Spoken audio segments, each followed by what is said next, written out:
The command bridge of the Imperial flagship Eternal Dawn fell completely silent. Admiral Aran stood frozen before the massive observation window, his four eyes wide with disbelief. His purple scales had turned pale, almost white. Around him, over 200 officers and crew members stared at the same impossible sight. None of them could speak. None of them could move. The sensors had to be wrong. They simply had to be wrong. But the sensors were not wrong. Floating in the darkness of space, emerging slowly from behind the small blue planet called Earth, was a ship. It was not just any ship. It was a battleship of impossible size. The vessel stretched over 40 kilometers from bow to stern. Its hull was covered in thick armor plates made of some unknown black metal. Massive weapon batteries lined every surface. The ship moved with a slow, terrible grace that spoke of absolute confidence. It did not hurry. It did not need to. Admiral Aran had commanded the Imperial Navy for 60 standard years. He had conquered 17 star systems. He had destroyed over 300 enemy vessels. He had never, in all his long life, seen anything like this. The humans were supposed to be primitives. That was what all the intelligence reports said. The Galactic Empire had been watching Earth for almost 2 centuries. The humans had only achieved faster-than-light travel 15 years ago. Their largest ships were barely 1 kilometer long. Their weapons were primitive chemical projectiles and weak plasma cannons. They had no shields worth mentioning. They had no planetary defense grid. The Empire had classified them as a Level 2 civilization, barely worth noticing. The invasion was supposed to be simple. The Emperor had ordered the conquest of the Sol system as a birthday gift for his youngest daughter. She had expressed interest in collecting exotic alien species. The humans, with their strange endothermic biology and their unusual two-legged bodies, would make excellent additions to her private zoo. Admiral Aran had been given command of the 7th Fleet, 300 warships, to complete this simple task. It was supposed to take less than 2 standard days. They had arrived at the edge of the Sol system 6 hours ago. They had disabled the primitive human detection satellites with ease. They had destroyed the small patrol ships that came to investigate. Everything was going according to plan. Then they had approached Earth itself. And then that ship had appeared. Communications Officer Ha was the first to find her voice. Her hands trembled as she read the sensor data on her screen. She turned to the Admiral with fear in her large black eyes. "The ship is broadcasting an identification signal, Admiral," she said. Her voice was barely a whisper. "It identifies itself as the HMS Defiance. Human origin. It is requesting that we identify ourselves and state our intentions." Admiral Aran could not respond. He continued to stare at the impossible vessel. How could this be? How could these primitive creatures build something like this?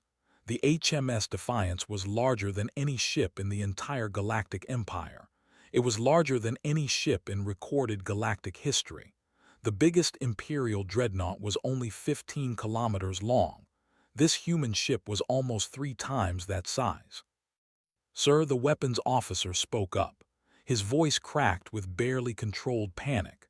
"I am detecting over 8,000 weapon emplacements on that vessel. Each one is larger than our main batteries.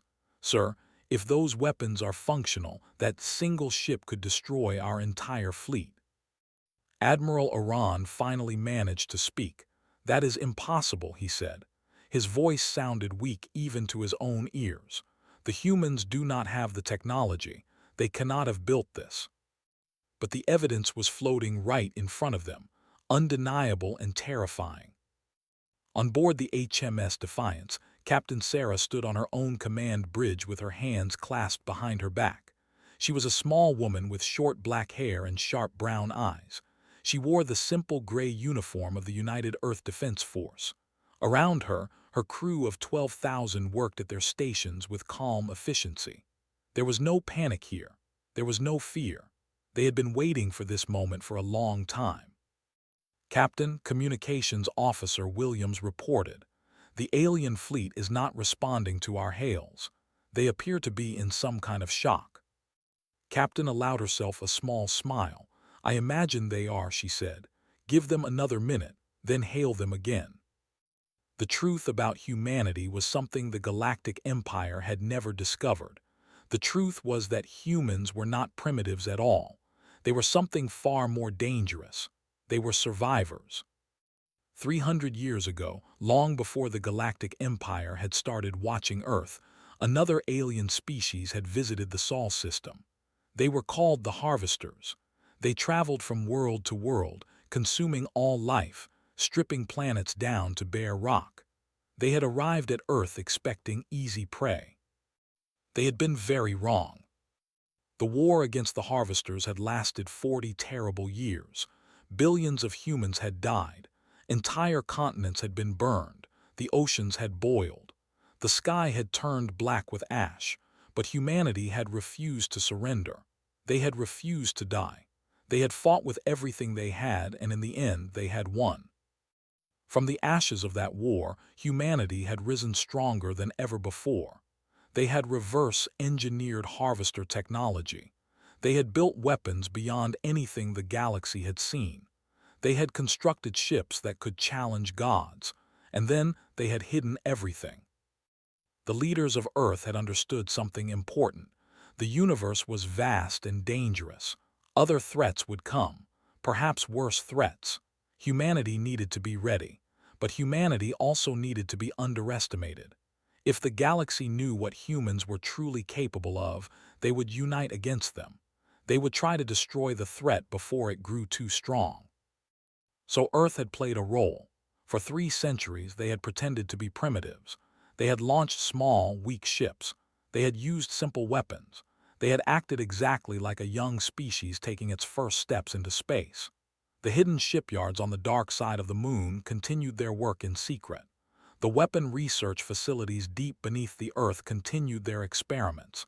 The Defense Force continued to train, waiting for the day they would be needed. That day had finally come. Admiral Iran watched as smaller ships began emerging from behind Earth. Not small by normal standards. Each one was at least 5 kilometers long, bristling with weapons. There were dozens of them, then hundreds. The sensor officers counted over 400 human warships joining the Defiance in formation. "Sir," the tactical officer said. He had given up trying to hide his fear. "We are completely outmatched. If we engage, we will be destroyed, all of us." The admiral knew his officer was right. This was not a battle they could win. This was not even a battle. This was a slaughter waiting to happen. The 7th Fleet, pride of the Imperial Navy, was nothing compared to what the humans had hidden. The communications panel crackled to life. A human voice spoke, calm and clear, in perfect Imperial standard. "Attention Galactic Empire vessels. This is Captain Sarah of the United Earth Defense Force flagship HMS Defiance. You have entered human sovereign space without permission. You have destroyed our patrol vessels and killed our people. You have one opportunity to surrender unconditionally. If you do not, we will open fire. You have 5 minutes to decide." Admiral Iran felt his legs grow weak. He reached out to steady himself against the command console. His mind raced through possibilities, but there were none. No escape, no victory, no hope. How, he whispered, how did they hide this? It was a question that would haunt the Galactic Empire for generations to come. On the Defiance, Captain watched the clock count down. She felt no joy in this moment. She felt no satisfaction. War was never something to celebrate, even when it was necessary. But she would do what needed to be done. She would protect her people. She would protect Earth. The 5 minutes passed. The alien fleet did not respond. Their weapons remained powered. Their ships remained in attack formation. Captain understood. The alien admiral could not surrender. His pride would not allow it. His emperor would not allow it. He would die rather than accept defeat from what he still believed were primitive apes. "So be it," Captain said quietly. "All batteries open fire." The HMS Defiance lit up like a star. 8,000 weapon systems fired simultaneously. Beams of concentrated energy crossed the void in an instant. Missiles launched in waves of hundreds, then thousands. The smaller human ships added their own fire to the storm. The space between the two fleets became a hurricane of destruction. The Imperial 7th Fleet lasted exactly 43 seconds. 300 warships, crewed by over 2 million Imperial soldiers, were reduced to floating debris in less than a minute. Admiral Aran died on his bridge when a human energy beam punched through the eternal dawn like it was made of paper. He never had time to feel pain. He never had time to understand what had happened. He simply ceased to exist. When the firing stopped, silence returned to space. The human fleet floated among the wreckage of the enemy, their hulls unmarked, their weapons still ready. Not a single human ship had been lost. Not a single human life had been spent. Captain stared at the destruction before her. She allowed herself one moment of sadness for all the lives that had been lost, human and alien alike. Then she straightened her shoulders and turned to her communications officer. "Send a message to Earth Command," she ordered. "Tell them the threat has been neutralized. Then send a message to the Galactic Empire.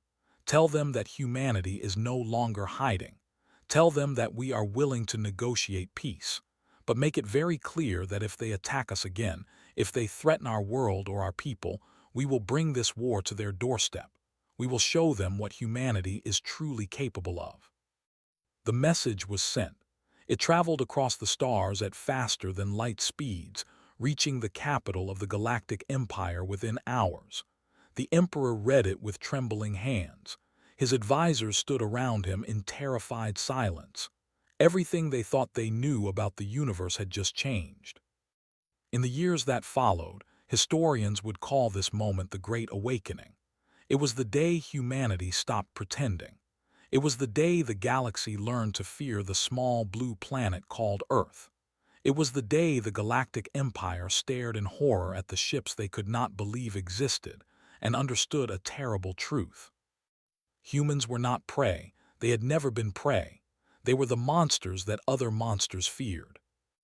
And they had been waiting in the darkness all along.